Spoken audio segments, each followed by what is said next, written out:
Membangun budaya anti korupsi. Apa itu korupsi? Korupsi sendiri berasal dari bahasa Latin, corruption corruptus, yang berarti tindakan, merusak atau menghancurkan. Pada tahun 2000, World Bank mendefinisikan bahwa korupsi adalah penyalahgunaan kekuasaan politik untuk keuntungan pribadi. Komponen dalam korupsi. Pertama, korupsi adalah suatu perilaku. Kedua, ada penyalahgunaan wewenang dan kekuasaan. Ketiga, dilakukan untuk mendapatkan keuntungan pribadi atau kelompok. Keempat, melanggar hukum atau menyimpang dari norma dan moral. Kelima, terjadi atau dilakukan di lembaga pemerintah atau swasta.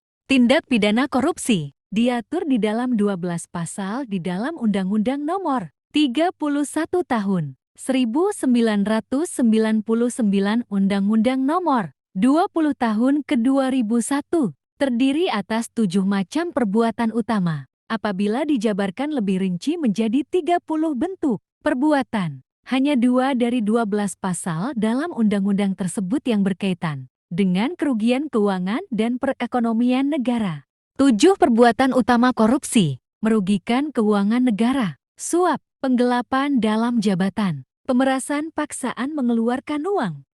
Dampak korupsi: hilangnya kepercayaan rakyat terhadap lembaga negara, menghambat pemerataan akses dan aset negara, melemahkan peran pemerintah dalam menjaga stabilitas ekonomi dan politik, meningkatkan potensi menurunnya kualitas sumber daya manusia bangsa, keterbatasan akses terhadap pendidikan yang merata, meningkatnya angka pengangguran, munculnya kepemimpinan korupsi, menguatnya plutokrasi, hancurnya kedaulatan rakyat.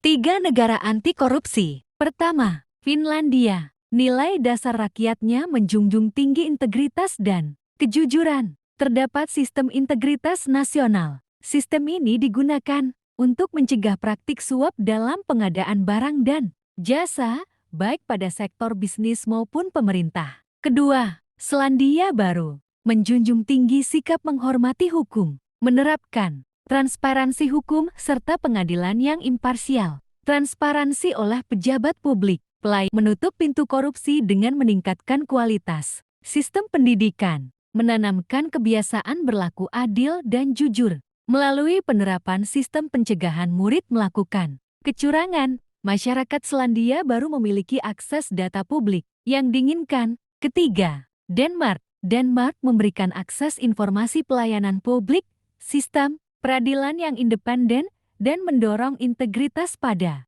pejabat publik, menempatkan lembaga serupa KPK di tiap lembaga pemerintahan. Fasilitas hotline pelaporan korupsi terbuka untuk publik 24 jam. Setiap pejabat publik di Denmark wajib mengikuti pelatihan anti korupsi saat mengisi jabatannya.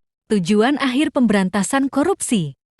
3 hal hebat yang akan terjadi jika Indonesia bebas dari korupsi. Pembangunan berjalan dengan lancar. Pendidikan akan maju pesat. Pelayanan kesehatan akan berjalan dengan baik. B. 4 fungsi sekaligus tujuan negara Indonesia setelah merdeka. Melindungi segenap bangsa Indonesia dan seluruh tumpah darah Indonesia. Melaksanakan ketertiban dunia yang berdasarkan kemerdekaan, perdamaian abadi dan keadilan sosial.